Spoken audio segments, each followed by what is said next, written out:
जय जिनेन्द्र। नमस्कार फ्रेंड्स। पिछले एपिसोड में हमने वंशिका की दीपक बंसल जी के साथ मैरिज और उसकी शादी के बाद के अर्ली दिनों की कुछ उसके एक्सपीरियंसेस के बारे में बात करी थी।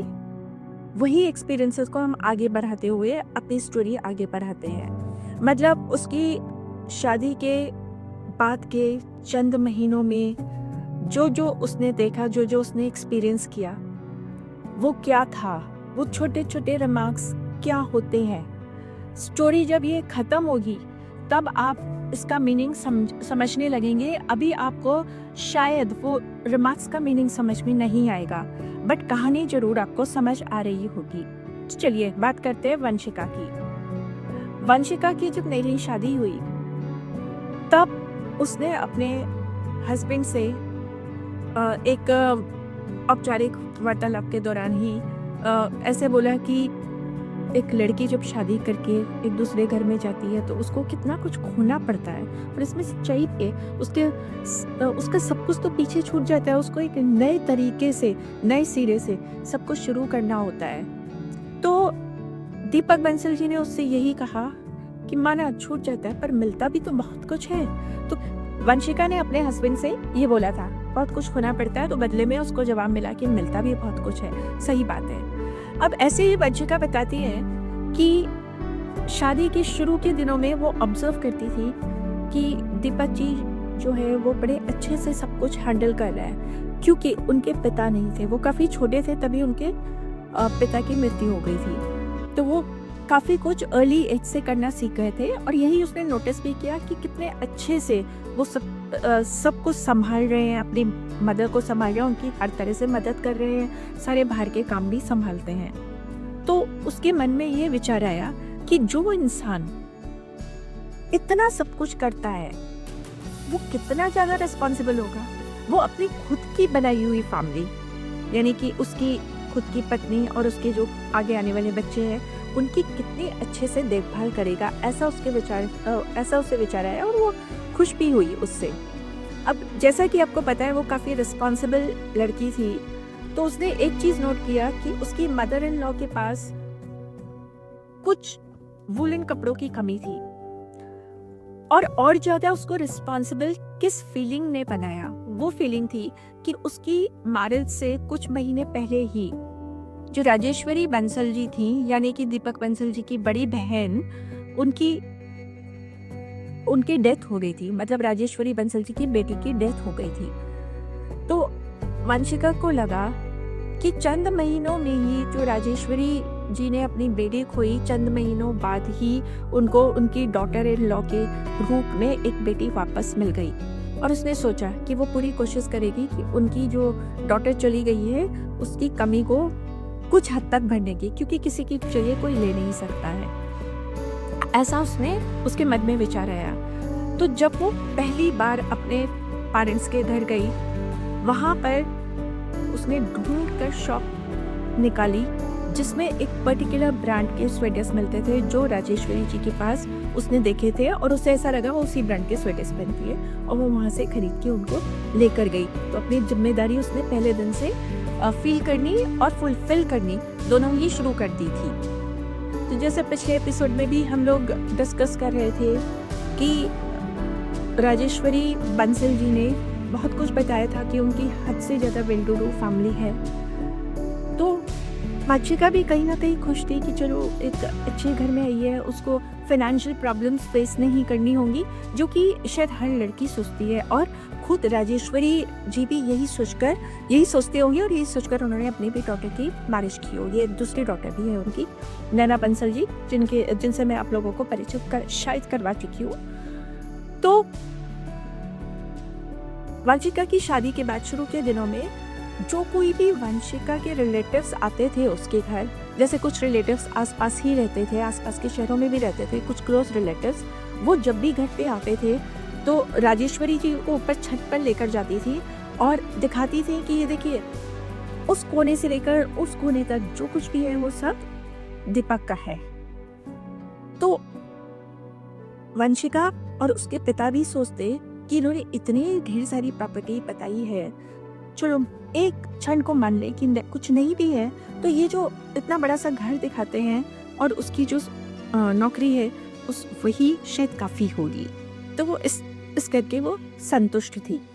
इसी तरह से एक और चीज़ या एक और बात जिसने काफ़ी अटेंशन खींचा था, क्योंकि शुरू में होती थी वो थी उसकी वंशिका की सिस्टर इन लॉ नैना बंसल जी की। वो अक्सर ही 1 महीना छोड़कर आती ही रहती थी।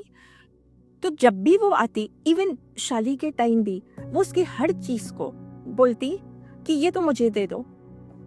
अब वंशिका उस वक्त सोचती, नई नई शादी हुई थी, कि कोई ऐसे हर चीज़ को थोड़ा ना बोलता है, और ऊपर से वो अपने पेरेंट्स के घर से अपनी पसंद से कुछ छोटी मोटी चीज़ें लेकर आई थी, डेकोरेटिव पीसेस या कुछ भी हैंडमेड कुछ लेकर आई थी। तो उसको उनसे लगाव था, तो वो सोचती कि ये हर चीज़ ही मानती हैं, फिर भी वो औपचारिकतावश ये बोल देती कि ठीक है दीदी आप ले लो। कुछ समय बाद नैना जी उसको बोलती, अरे छोड़ो, मैं तो तुम्हें टेस्ट कर रही थी। अब क्या टेस्ट कर रही थी आप? उसका मतलब बिल्कुल भी समझ नहीं आया कि आप टेस्ट क्या कर रही थी। आप टेस्ट नहीं कर रही थी, आप कुछ और ही सर्च कर रही थी, फाइंड आउट करने की कोशिश कर रही थी। क्या फाइंड आउट करने की वो कोशिश कर रही थी, वो अगर आप समझ पा रहे हैं तो प्लीज़ कमेंट बॉक्स में ज़रूर कमेंट करके बताइए, क्योंकि जैसे जैसे कहानी एंड की तरफ जाएगी आपको खुद ये बातें समझ आने लगेंगी कि वो क्या सर्च करने की कोशिश कर रही थी। पर अगर आप अब समझ पा रहे हो, थोड़ा जोर दीजिएगा दिमाग पर और कमेंट सेक्शन में बात ज़रूर करिए इस बारे में। ठीक है, इस तरह से छोटी-छोटी सब्टल चीज़ें और रिमार्क्स उसको सुनने को मिलते थे, जिन पर वो ज़्यादा ध्यान नहीं देती थी, क्योंकि उसको तो हार्मोनी बना के रखना था घर में। पर शायद कहीं ना कहीं वो रेड फ्लैग्स को मिस करती जा रही थी, अपने व्यवहार के कारण, अपने नेचर के कारण, अपनी सोच के कारण। ठीक है, कोई बात नहीं। अब बात आई वंशिका की मदर इन लॉ यानी कि राजेश्वरी बंसल जी की, जो कि उसको बिल्कुल बिगनिंग में बोलती है, ये देखो वंशिका, तुम्हें 3 महीने कम से कम साड़ी ही पहननी है और कोई ड्रेस नहीं पहनोगी, मतलब सलवार सूट नहीं पहनोगी। वंशिका ने सोचा कोई बात नहीं, हालांकि साड़ी पहनना उस वक्त उसके लिए बड़ा मुश्किल काम होता था, पर उसने फिर भी सोचा कोई बात नहीं। और हाँ, रात को मैं आपको नाइटी या गाउन इसलिए अलाउ कर रही हूँ कि आपके फादर इन लॉ नहीं है। अगर फादर इन लॉ होते तो ये मैं कभी आपको नहीं करने देती। अब आप बताइए उसके दिल में क्या आएगा, उसके मन में कहीं ना कहीं ये विचार आएगा कि नहीं, अच्छा है भाई फादर इन लॉ नहीं है, नहीं तो और ही मुश्किल हो जाती। और ये विचार कोई गलत भी नहीं है, आप जरा सोचकर कमेंट बॉक्स में फिर बताइएगा मुझे इसका जवाब भी। तो इस तरह से वो साड़ी उसने पहननी शुरू कर दी। अब गौर करने लायक एक और बात है, शादी में जो पेरेंट्स की तरफ से और इन लॉज की तरफ से लड़की को साड़ीज़ दी जाती है वो मोस्टली हेवी साड़ीज़ होती हैं। तो उसको जो राजेश्वरी जी ने साड़ीज़ दी थी वो काफ़ी हेवी साड़ीज़ थी, उसको आप घर में पहनकर इट्स नॉट कंफर्टेबल।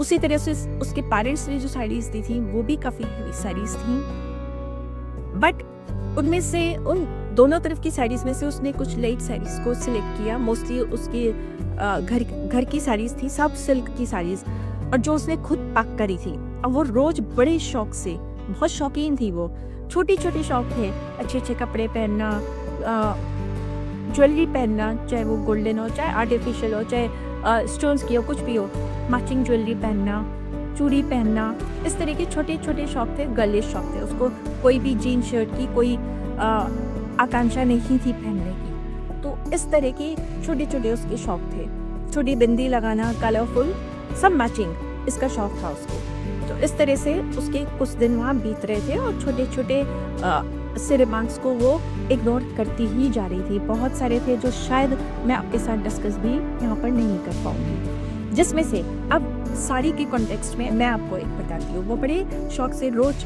एक नई साड़ी को अनपैक करती, क्योंकि उसकी मम्मी ने बहुत ही सारी साड़ीज़ दी थी और वो बड़े शौक से उसको पहनती थी। अब राजेश्वरी बंसल जी इस बात को नोट जरूर कर रही थी कि भाई बड़ी साड़ीज़ दी हैं इसकी मम्मी ने, रोज नई पहनती है। और ये जो उनकी फीलिंग्स थी उनको किससे डिस्कस करना होता था, अपनी डॉटर से। दिन में 4-4, 5-5 बार फ़ोन किया जाता था, क्योंकि आपको बताया था मैंने वो दिल्ली में रहती थी। तो उनको 4-5 बार फ़ोन करके सब कुछ बताया जाता था। तो शायद ये बात भी बताई गई थी और दोनों में कुछ ना कुछ डिस्कशन हुआ और राजेश्वरी बंसल जी ने उसको ये बोलना शुरू कर दिया, जब भी वो कोई भी साड़ी पहनती है अपनी पेरेंट्स की दी हुई, कि ये क्या तुम बुड्ढों वाले रंग पहनती हो, तुम्हारे पहनने लायक है ये, जाओ बदल के आओ उसको। और वो बड़े दूसरे मन से उसको चेंज करके आती है। धीरे धीरे जब कुछ टाइम और निकला, कुछ समय ही और निकला और ये रोज की ही बात बन गई, तो उसको अंदर कुछ हर्ट होना शुरू हुआ, क्योंकि ये एक बात नहीं थी, बहुत सारी छोटी छोटी बातें होनी शुरू हो गई थी जो कि नॉर्मली किसी भी फैमिली में नहीं होती हैं, कम से कम इस स्टेज पर इस तरह से नहीं होती हैं। तो एक दिन बहुत दुखी होकर उसने अपने हस्बैंड को बोला कि ऐसा है, मेरे तो ये साड़ीज़ एक एक बार ही पहनी है, मैं इनको सबको पैक करके एक सूटकेस में रख देती हूँ और अपनी मम्मी को वापस दे आऊँगी। ऐसा उसने इसलिए बोला था क्योंकि उसका एक छोटा भाई भी था जिसकी भी उनको शादी करनी थी। तो ये साड़ीज़ तो एक बार डाल के ही रखी थी बॉडी पर, ड्राई क्लीन करके। उसको ऐसा लगा कि वो अपनी भाभी के लिए मम्मी को वापस दे देगी। ऐसा उसने दीपक बंसल से बोला कि दीपक जी ने उसको मना करा। क्या सोचकर मना करा, क्यों मना करा ये तो नहीं मालूम, पर उन्होंने ये जरूर बोला कि तुम्हारी मम्मी को ये बात अच्छी नहीं लगेगी, बुरी लगेगी, तो ऐसा मत करना। तो वंशिका ने ऐसा नहीं किया, बट उसके दिल में कहीं ना कहीं क्रैक आना शुरू हो गया था। इसी तरह से उनके घर में एक कुक खाना बनाती थी, लंच और डिनर। तो उसको रोज ये सुनने को मिलता कि वंशिका सुनो तुम, ये वाली तुम्हारी भाभी है, वो वाली है, मतलब घर के जो भी उनके इन-लॉज के साइड के उसके रिलेटिव्स थे, उनका किसी किसी का नाम लेकर वो बोलती कि वो सब कहते हैं कि भाई तुम आ गई हो घर में, मतलब मुझसे कहते हैं कि मेरी बहू आ गई है घर में, तो कुक को रखने का क्या काम है, कुक क्यों रखोगी, आप कुक निकाल दो ना, वो खुद बनाएगी खाना। ये कोई बड़ी बात भी नहीं है, बट ये छोटी बात भी नहीं है, क्योंकि जो नई डॉटर इन लॉ अभी आई है, आप उसको इस तरह से बोल रहे हो कि घर के एक एक काम करने वाली मेड हो आप। ये आप उसको अपने सब्टल रिमार्क्स से दिखाने की कोशिश कर रहे हो, बल्कि और भी बहुत कुछ जो मैंने आपको बोला, स्टोरी के अंत तक आपको जाते जाते बातें समझ में आएंगी। इस तरह से वंशिका ने एक और छोटी सी चीज शेयर करी जो सुनने में बहुत छोटी लगती है, बट जैसा मैंने बोला ना, उसके मतलब बहुत बड़े बड़े थे। कि उसको जो बेडरूम दिया गया था, उस रूम में 2 विंडोज थी। शुरू के 10-15 दिन उसने देखी कि उन विंडोज को खुला ही नहीं गया था, तो उसको शायद ये समझ में आया कि ये विंडोज ना बंद ही रखी जाती हैं। फिर सडनली एक दिन उसकी मदर इन लॉ आई, मतलब राजेश्वरी जी आई और उससे बोलती है, ये क्या तुमने विंडोज को बंद करके रखा हुआ है, और खुद ही अपने हाथों से वो विंडोज खोल दी। तो उसको फिर ये भी समझ में आया कि शायद ये विंडोज खुल भी जाती हैं। तो नेक्स्ट डे उसने क्या करा, उसने खुद से विंडो खोल दी, क्योंकि वो जिस घर में रहकर आई थी वो बहुत बड़ा सा घर था हरिद्वार में, उसका बहुत वेंटिलेटेड घर था, तो वेंटिलेशन की बहुत आदत थी उसको, तो उसने वो सोचकर उन विंडोज को खोल दिया। थोड़ी देर में वो देखती है कि उसके हस्बैंड आते हैं, दीपक जी वो विंडो को बंद कर देते हैं। तो वो थोड़ी सी कंफ्यूज हो गई, और कंफ्यूज होकर उसने उनसे पूछा कि आप एक चीज बताओ, ये विंडोज बंद रखनी होती है कि खोलनी होती है, और कब बंद रखनी होती है, कब खोलनी होती है। तो दीपक जी से पूछते, भाई ऐसा क्यों बोल रही हो, तो उसने पूरी कहानी सुनाई, भाई ऐसा ऐसा हो रहा है। तो दीपक जी उससे क्या बोलते हैं कि जैसा मेरी मम्मी बोल रही है ना, तुम्हें वैसा ही करना है। ये एक बहुत बड़ा रेड फ्लैग था जिसको वंशिका ने फिर से इग्नोर करा कि ठीक है कोई बात नहीं, जैसा मम्मी बोलेंगी वैसा कर लूंगी। मतलब वो भी मेरी बेवकूफ़ी थी, यही कहना चाहिए कि हार्मोनी के चक्कर में हर चीज़ को वो इग्नोर करती रही। तो इस तरह से ये विंड्रो वाला एपिसोड भी खत्म हो गया।